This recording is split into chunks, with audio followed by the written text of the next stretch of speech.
This segment is brought to you by Alford and Associates for all of your insurance needs.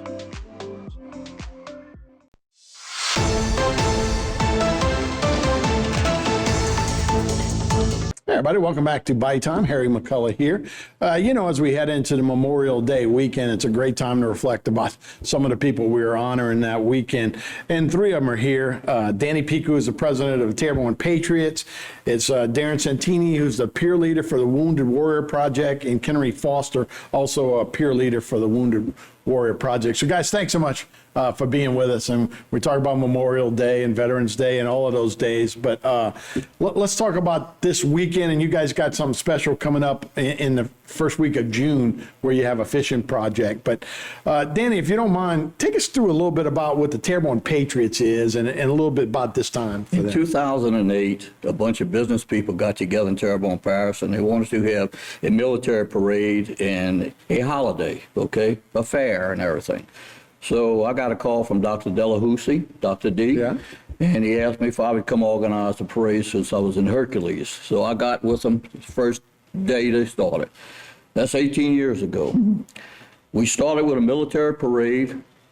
We started with presentations of the honoring the soldiers at the tombs, presenting wreaths, coming down Main Street at 102 degrees with the old veterans as Grand Marshal. It was getting too much for them.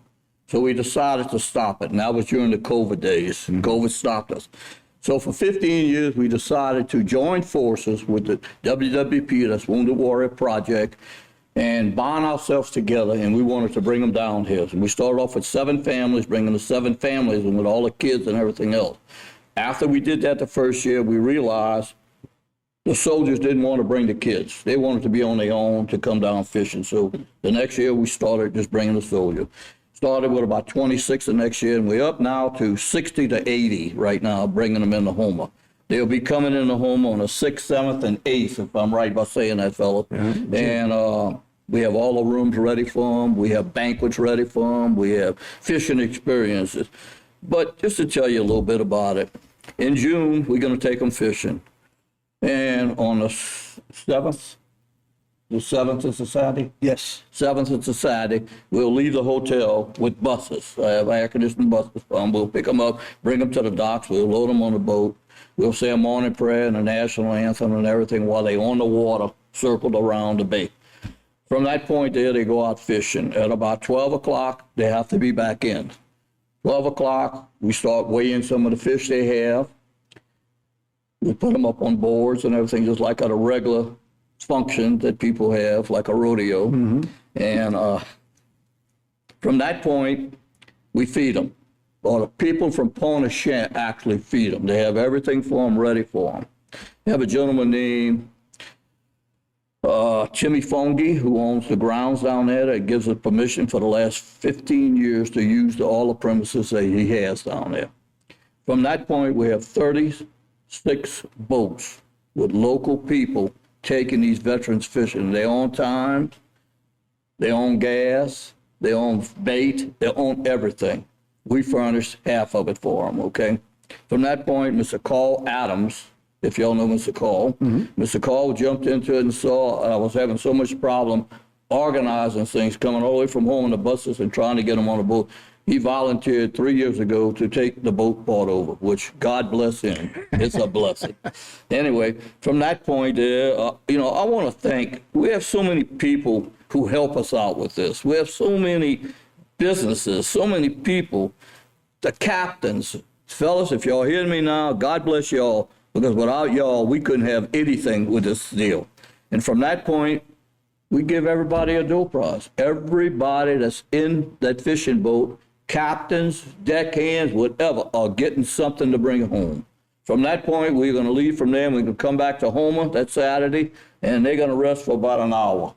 And for about an hour, I got a bus pumping the horn, get on. We go on the Sheriff Rifle Range, and we have crawfish, maybe crabs, We have shrimp, have big seafood bowl, and more door prizes, and more speeches, and more everything. But I can't thank these guys enough for joining our club, and we are supportive of them, but they are supportive of us, and we work together as a group. Well, look, I speak for our community. You know, at one time we might not have been the most vet friendly, but we are now. I mean, you could see it all over, posted all over the highways, you know, the signs, the flags, the museum. Yes, sir. And look, I want to thank you, Mr. Danny, because I know that's you're a big part of the driving factor, so we appreciate it.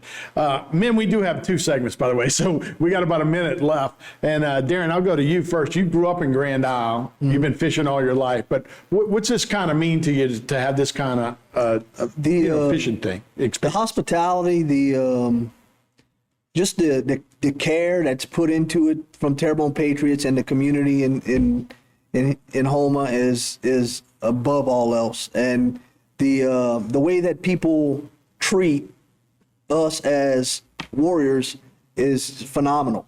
And a lot of the time, most of the guys that are from out of town don't know what to expect, but they're treated so well that the next thing that comes out of their mouth is, "Oh, I can't wait to come back next year. You know, this was phenomenal. This was great. I can't wait to come back."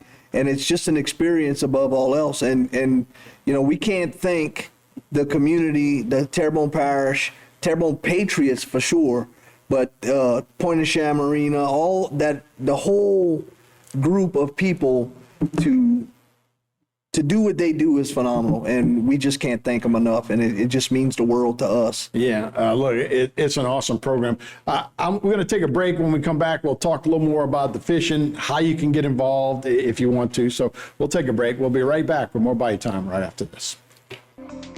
This segment was brought to you by Trapp Chevrolet. We're always on your side.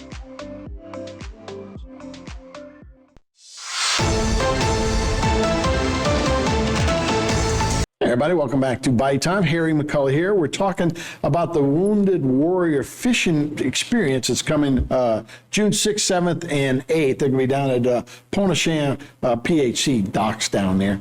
We have Danny Piku, we have Darren Santini, and Kenry Foster. Kenry, I'll move it over to you now. What about the experience, and how do you qualify to be part of this experience? Well, so first of all, I'd like to say thank you for having us. And second, I want to say, I have to disagree with you. Houma, I was a Marine recruiter here in the 90s, and I can tell you it's one of the most patriotic places I've ever been. People love veterans. They took care of me. If I didn't live in Lafayette, I'd move to Houma. But in order to qualify for the Wounded Warrior Project, you have to have served through the post 9/11 era. You have to be a compensated veteran through the VA administration, and that's how you can qualify for the Wounded Warrior Project. Because not every wound is visible. Some veterans may be missing a limb, but some may have PTSD. So it's a variety of injuries that you qualify with through the VA. Yeah, so, you know, we all know Lieutenant Dan Ban, I guess. He was one of the out fronts. I know it was Trace Atkins. You see a bunch of different others. But what has Wounded Warriors done for you guys? So I guess you're participating in the program. So what has it done for you guys? So for me, it actually gave me a sense of purpose again when actually Darren Santini introduced me to the Wounded Warrior Project. I was like, I'm not wounded. He's like, hold on. Yes, you are. You may not have physical wounds, but you do have wounds. So for me, it allowed me to get back in and give back to my fellow veterans. I'm a peer support group leader, so I host a meeting once a month with veterans that come in, and we get to talk about issues or needs or something that we can help other veterans with. And I'm also a part of the Warrior Advocate Leadership Team, which we go to D.C. and advocate for veterans' benefits, like the PACT Act, which was very powerful. And it didn't help just Wounded Warrior Project veterans, it helped all veterans. And right now, one of the things we're working on is the Major Rich Star Act, because with the Major Rich Star Act, it would close the gap where a veteran like Darren medically retired from the armed forces, but he only has a choice between his VA compensation or his retirement, and his VA compensation is usually going to be more. Well, we're trying to close that gap where a veteran like myself, I get concurrent receipt, which means I can get VA and retirement at the same time. So we close that gap, then a medically retired guy can also get both benefits, and that's going to be huge. That's great, and that shouldn't be that hard to do. And again, so you're a Marine and a Navy. Yes, sir. Well, Marine and Army. and you're Army and Navy, right? Yes, sir. Yeah. So tell me about Darren. What about you, and how's this experience for you? It's been a great experience. I was in a very dark place when I first got injured in Iraq by an IED in 2005, and Wounded Warrior Project was there from the start. From the time I was in Germany to the time I got back to the time I spent several years in the hospital. Recovering, having surgeries and recovering, and Wounded Warrior Project was there from the start. So I said, when I got out, my job, my purpose was to give back. So I became a volunteer with Wounded Warrior Project, and I've been volunteering with them as a national campaign team member, a peer leader, doing stuff like this.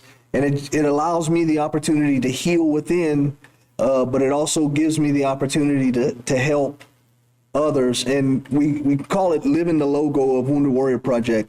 And we want to always go from the guy being carried to being the guy carrying the next guy. And that's where we're at in our recovery. We're able to be the guy carrying the next guy, making it to where they can get to the point we're at now so that they can live a normal life, a somewhat normal life, and be productive and be a good member of society.